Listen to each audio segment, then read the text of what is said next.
ہماری شامت اعمال کیوں آئے گی؟ باحیثیت قوم ہم سے ایسا کون سا بڑا جرم سرزد ہوا ہے جس کی سزا ہمارا مقدر ہو چکی ہے؟ سید الانبیاء صلی اللہ علیہ وآلہ وسلم کی حدیث کا یہ ٹکڑا سندھ کی خرابی ہند سے جب بھی ذہن سے ٹکراتا ہے یا آنکھوں کے سامنے آتا ہے تو خوف کی ایک لہر پورے بدن اور روح میں دوڑ جاتی ہے۔ ہمارے اکثر علماء اس حدیث کی سند پر گفتگو کرتے ہوئے اسے کمزور اور ضعیف قرار دیتے ہیں، لیکن علامہ قرطبی رحمۃ اللہ علیہ نے اپنی مشہور کتاب التذکرہ بحوال موتیٰ اور امور الآخرہ میں علامہ ابن جوزی رحمۃ اللہ علیہ کی کتاب روضۃ المشتاق الطریق علی الملک الاخلاق کے حوالے سے اسے درج کیا ہے۔ علامہ احمد قرطبی 13ویں صدی عیسوی یعنی 800 سال قبل اور علامہ ابن جوزی 11ویں صدی عیسوی یعنی 1000 سال قبل کے علماء میں سے ہیں۔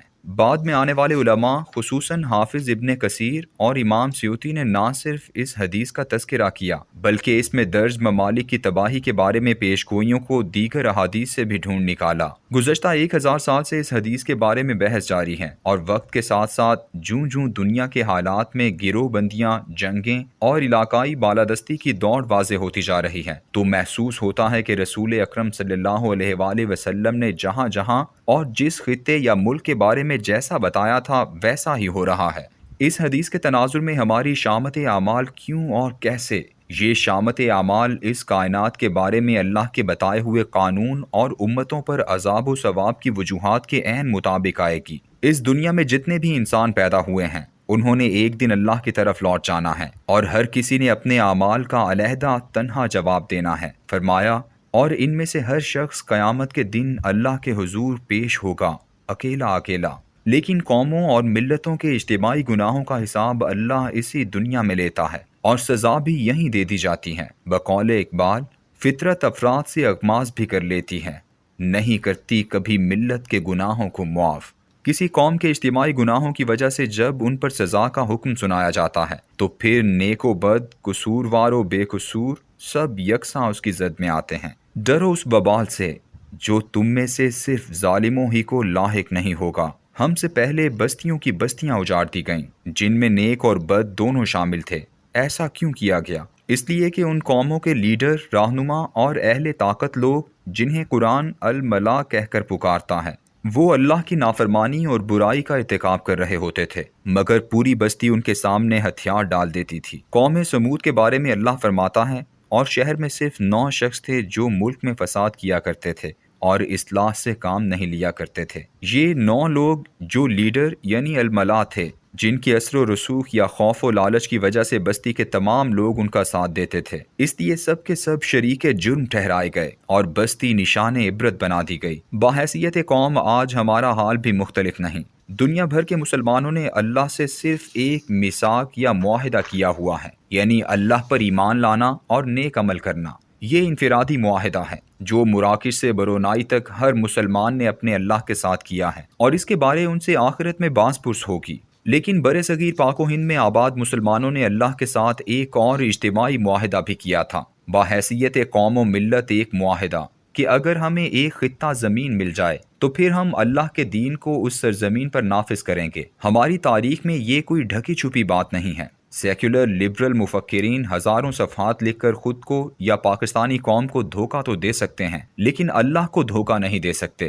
وہ دلوں کے حال جانتا ہے اور اسے علم ہے کہ قیام پاکستان کی فضا کیسی تھی، آرزوئیں کیا تھیں اور لوگ اس مملکت خداداد سے کیا توقع رکھتے تھے۔ ہماری حالت بنی اسرائیل جیسی تھی جسے اللہ نے فرعون کے بدترین عذاب سے نجات دلائی اور پھر ان سے کہا کہ ہم تمہیں بغور دیکھ رہے ہیں کہ تم اپنے اللہ کی اس نعمت کا کیسے شکر ادا کرتے ہو۔ شریعت کے وہ تمام احکام جو بنی اسرائیل کو دیے گئے انہوں نے بھی ہماری طرح یعنی پاکستانی قوم کی طرح ان کو 2 حصوں میں تقسیم کر دیا۔ قرآن میں بتایا گیا تو کیا تم کتاب کے ایک حصے کو مانتے ہو اور ایک کو نہیں مانتے؟ ایسی منافقت کی سزا کے بارے میں اللہ نے اپنے ازلی ابدی قانون کے مطابق فیصلہ ان پر نافذ کر دیا۔ تو نہیں ہے کوئی سزا اس کی جو یہ حرکت کرے تم میں سے کہ دنیا کی زندگی میں ذلیل و خوار ہو کر رہیں۔ بنی اسرائیل کی طرح ذلت و رسوائی تو ہمارا مقدر اس دن سے بن چکی ہے جب ہم نے اس ملک میں اللہ کی شریعت کے نفاذ کو 400 کے قریب جاہل اراکین پارلیمنٹ کے سپرد کر دیا۔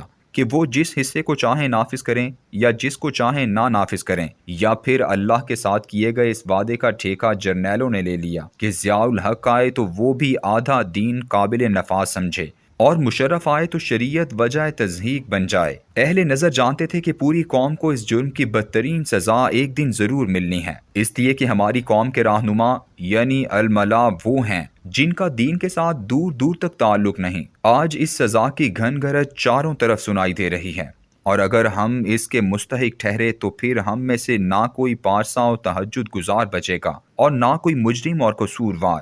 یہ ہے اس حدیث کی موجودہ حالات پر تطبیق کہ سندھ کی خرابی ہند سے اور ہند کی خرابی چین سے، لیکن یہ معرکہ چونکہ آخر الزماں اور کائنات کے انجام سے پہلے اسلام کے غلبے کے معرکوں میں سے ایک معرکہ ہے، اس لیے اس معرکے کی تیاری اور اس میں حصہ لینے والوں کے ایمان خالص کی پختگی کا بھی اہتمام ضروری ہے۔